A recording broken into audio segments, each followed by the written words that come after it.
like, we need to get to a place where we can kind of clone ourselves. Yeah. You know, show so-and-so or this student or this person that's willing to serve, show them how to do what you do, and replace yourself, you know. Between the Grooves is hosted by James Kurtis, music director and morning man in the Greater Toronto Area on Joy Radio, and Ayiesha Woods, Grammy-nominated singer, songwriter, and musician. Together, they talk with artists and industry insiders to discover our connection between music and faith. You can connect with us on Facebook or Twitter at Between Grooves. Now, here's James and Ayiesha.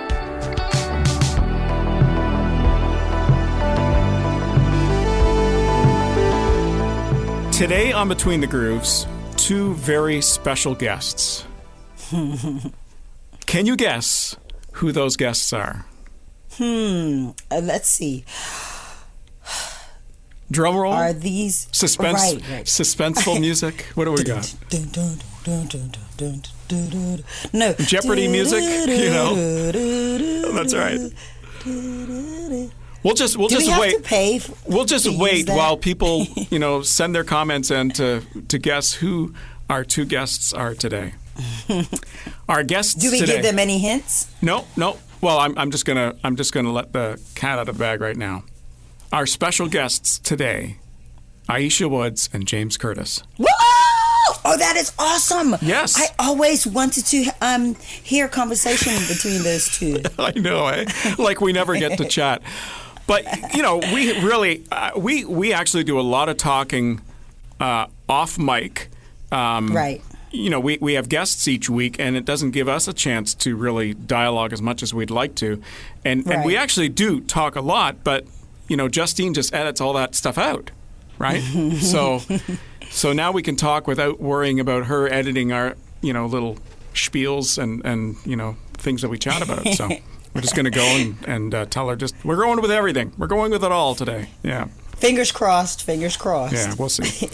But the other thing I'll say is we almost need a disclaimer, because some of the stuff that we've talked about off mic is the reason why it's not included is because we might have some upset people, because we do speak our minds sometimes. So I'm just going to include a disclaimer right now. The opinions expressed are those of the participants and don't necessarily reflect those of Between the Grooves. Even though, of course, we are Between the Grooves. Anyways, it's a busy time of year, isn't it?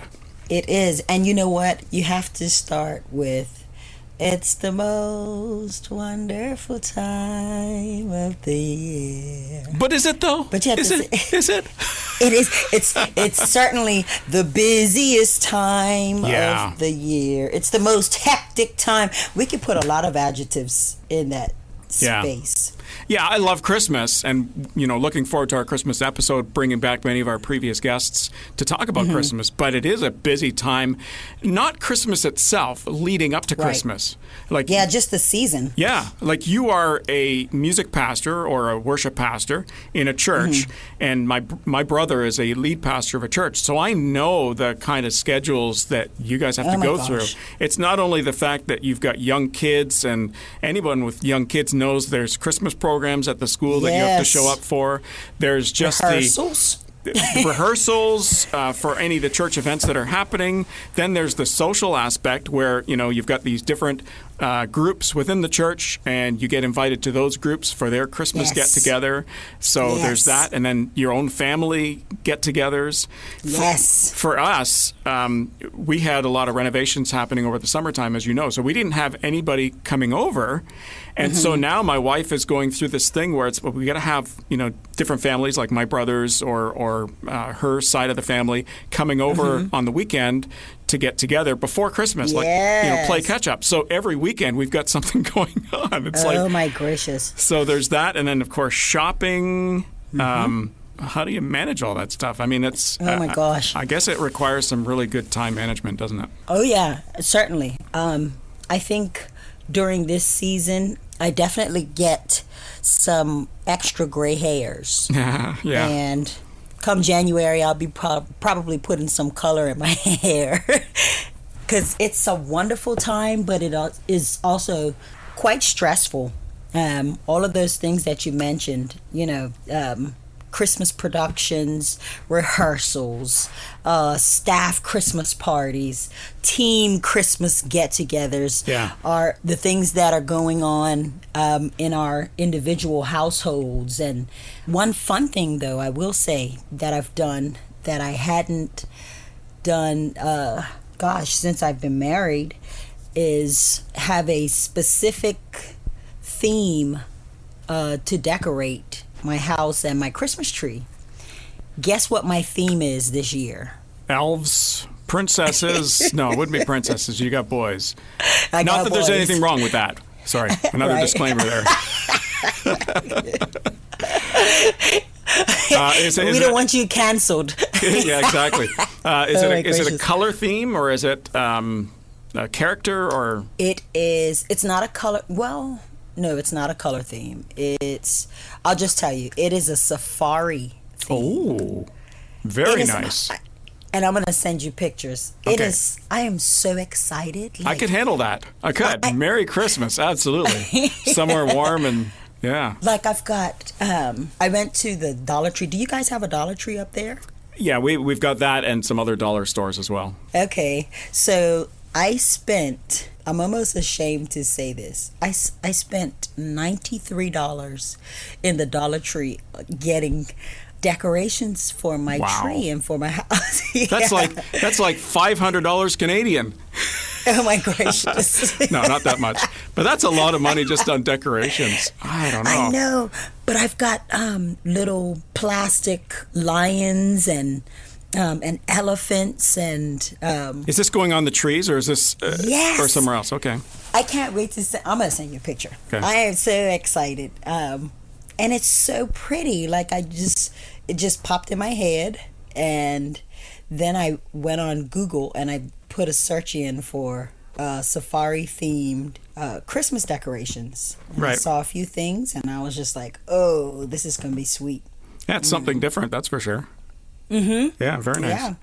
I find this time, like for me at the radio station, my busy time is up until mid-November. Because artists, singers, songwriters, musicians are prepping all their Christmas music over the summertime, which is really odd, really strange, but that's just the reality of it.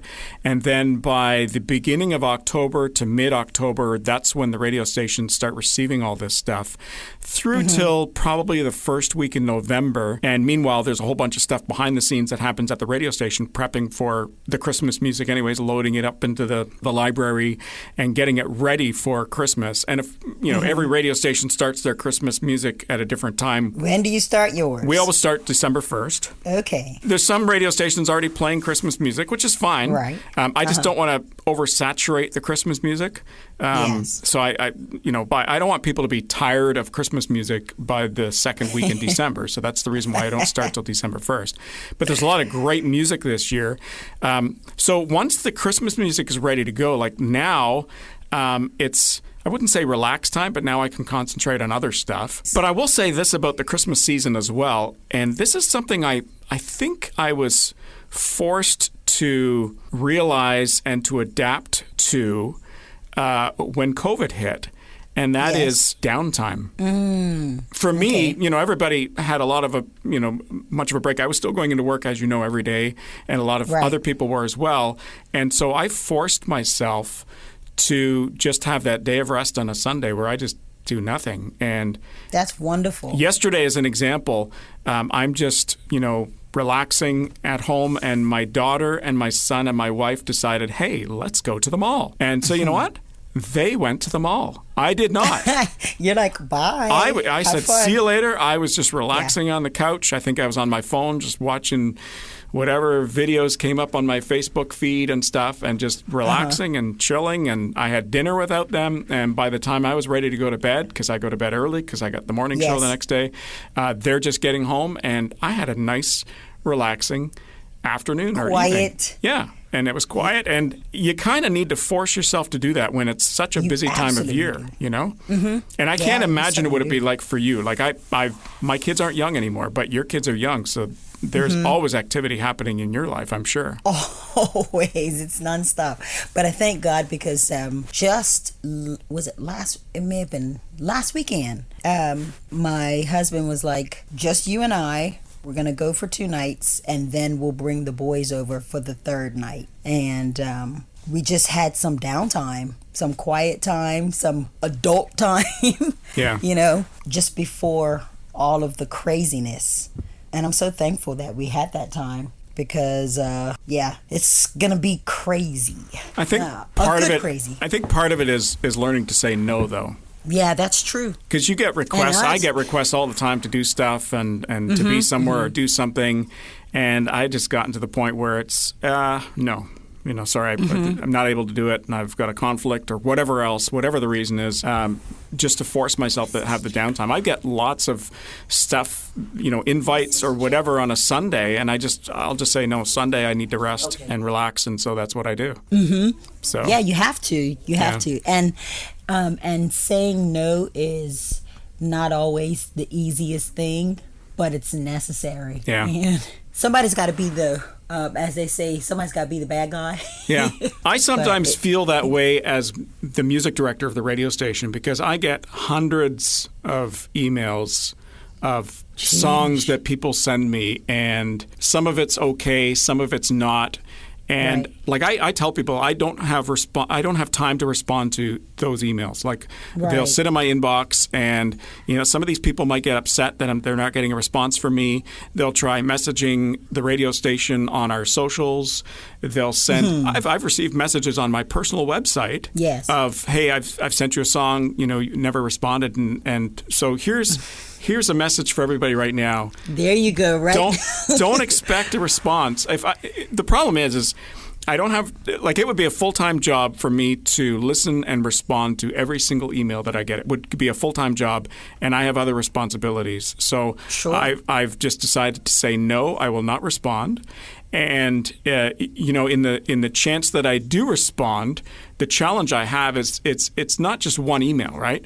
You get an email from somebody, you respond to the email, and that initiates another email back. It up. So if I had 100 songs that I'm trying to listen through and respond to, now that's 400 emails, right? Can I tell you something? Yeah. Those emails that you get from folks that do not include the necessary requirements, they now come to me. James. Yeah.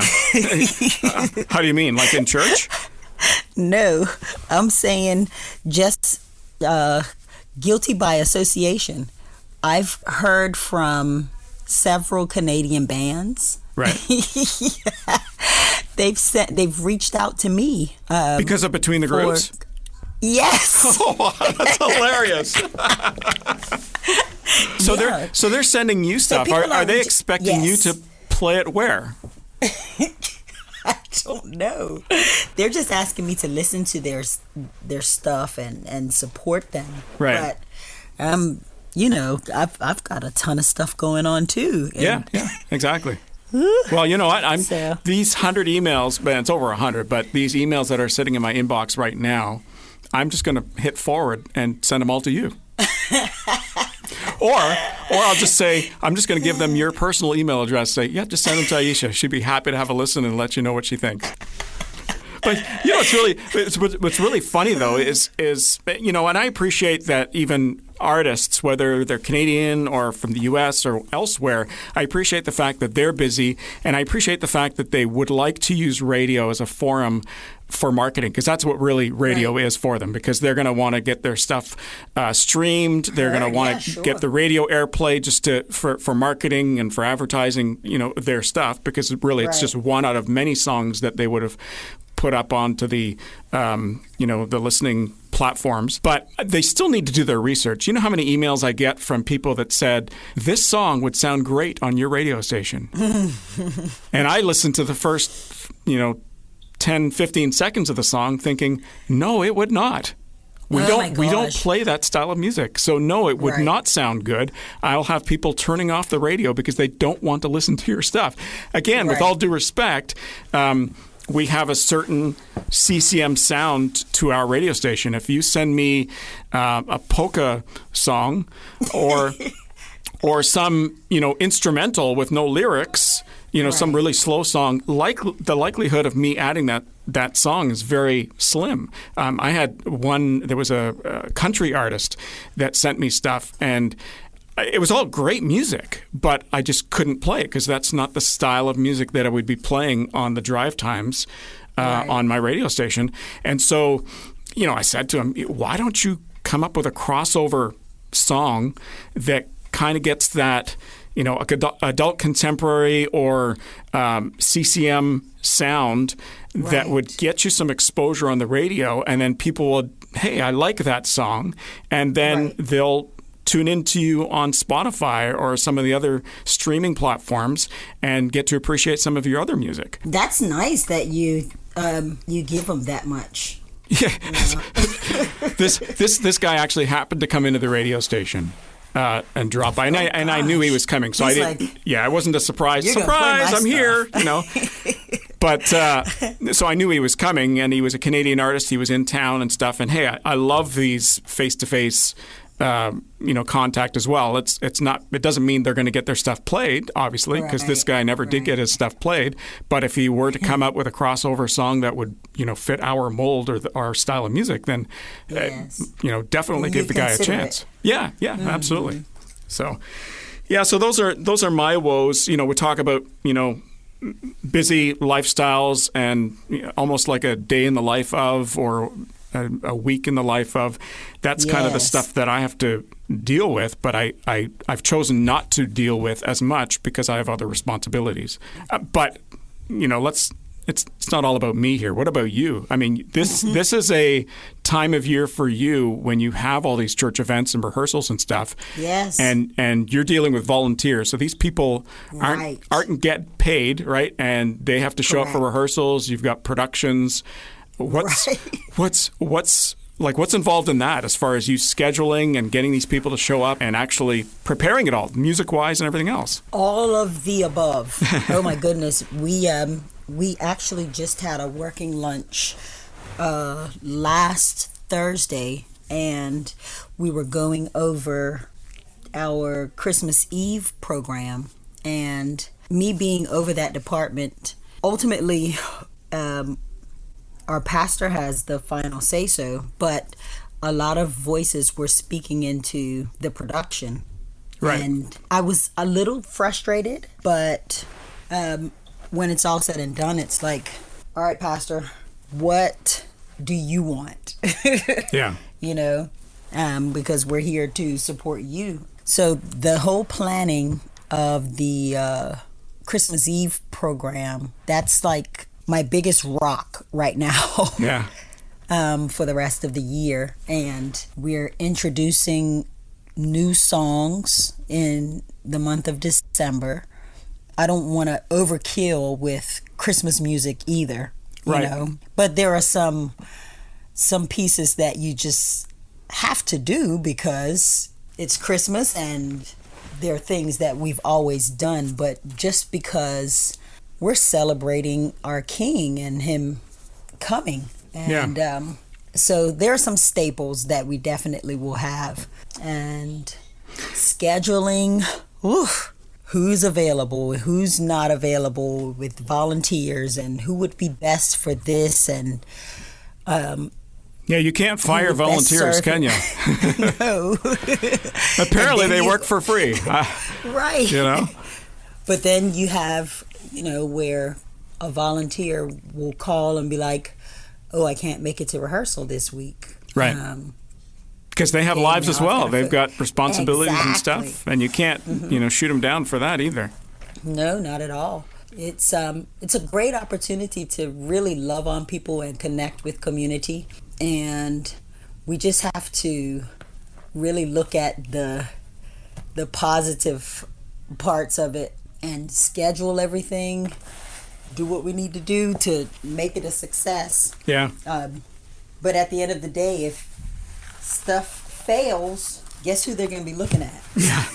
Yeah, exactly. So- You mentioned about the Christmas Eve service, and I've been involved in various Christmas, whether it be big productions, cantatas, musicals, and whatnot. Yes. And some of these things were, a lot of people might not realize that, but for something of that magnitude, the preparation's happening in the summertime already, and you're starting rehearsals probably the end of August, early September. But for something, and I'll use this in quotes, for something as simple as, that's in quotes now, as a Christmas Eve service is actually very, very complicated. And the reason why is because all year long you've got your music, your worship songs that you're singing, but you're singing them week in, week out. Not necessarily the same song every week, but certainly you have some sort of repetition in that music. Christmas time, though, you're singing all these songs that you haven't looked at for a year. Right? And so a lot of times, especially when you're dealing with musicians and singers, you're kind of learning it, whether it be the chord progression or the melody or the lyrics, you're learning it all again for the first time. Right. And Christmas music, by the way, is some of the most difficult and intricate music ever written and played. So it's not, a walk in the park. Right. We're talking chord structures they're complex, And that's the reason why, especially in this day and age that we live in right now, everybody kind of expects perfection. They certainly expect professionalism. And so, if you can listen to a song on the radio and it sounds really slick, and it's a Christmas song because they've got all the production behind it and they've recorded it and they've, mastered it, they've laid down multiple tracks, you don't have that option on a Christmas Eve service where you've got perhaps even volunteer musicians who are learning this thing and trying to make it sound just as good as another regular Sunday morning service, right? Right. Yep. That's when you call your friends in the industry. Yeah. And I've already made my calls. So thank God that we've got some great people that are willing to help and make this thing what it needs to be. And you could, I suppose, use tracks as well, right? Oh, yes. Yeah. Because it would not be as great as it can be. Right. We'll just put it like that. Your musicians. Thank God for multi-tracks. Yeah. So your musicians in church now on a regular Sunday morning, are they paid musicians or are they volunteer or there's a combination of both? They're all volunteers. Okay, so they're all volunteers. So what does that mean for Christmas Eve? Is that going to be hey, we'd like to give you a break so you can enjoy the service and you bring in people? I wish. Yeah. But the really nice thing is the volunteers absolutely love to serve.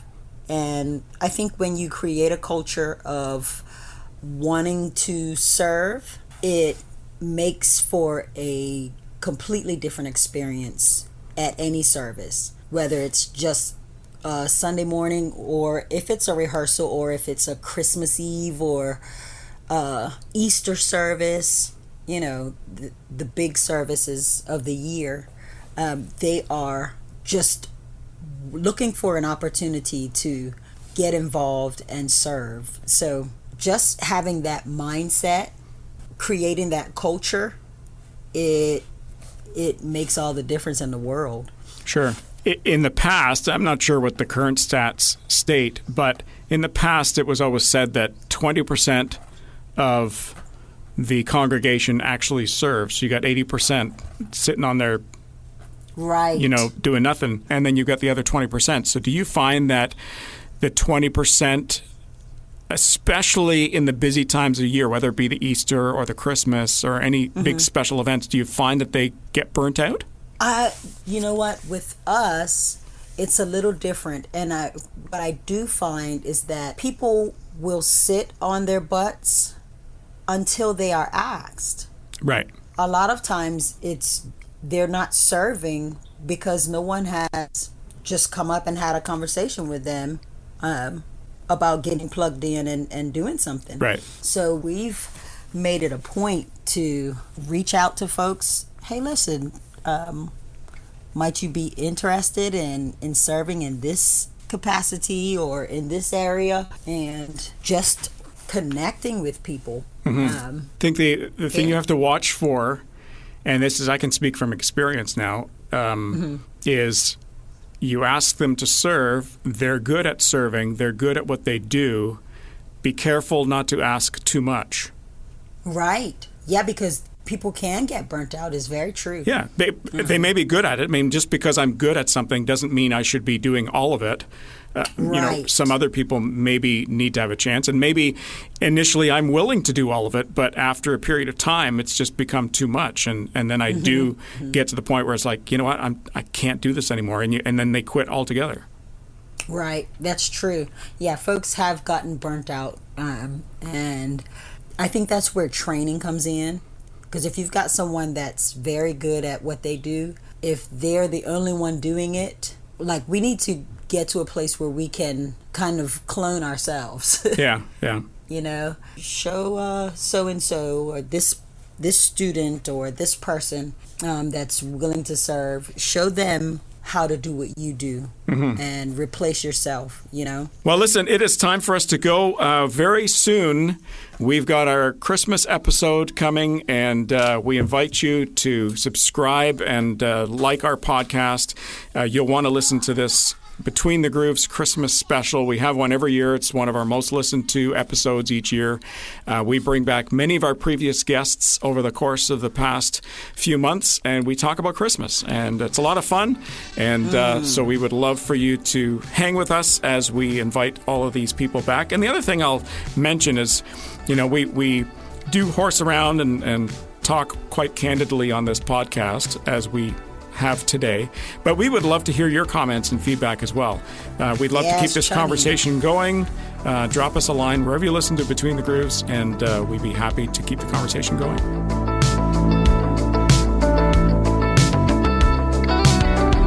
Thanks for listening to Faith Strong Today's Between the Grooves podcast. If you enjoyed this episode, would you consider sharing it with your friends, rating our podcast, or giving us some love on your socials to your amazing friends and followers will only help us reach more people. We'd also love to hear from you and share your feedback in an upcoming episode. Send your video or written message to Ayiesha and James on Facebook and Twitter @Between Grooves, or email us anytime, hello@faithstrongtoday.com.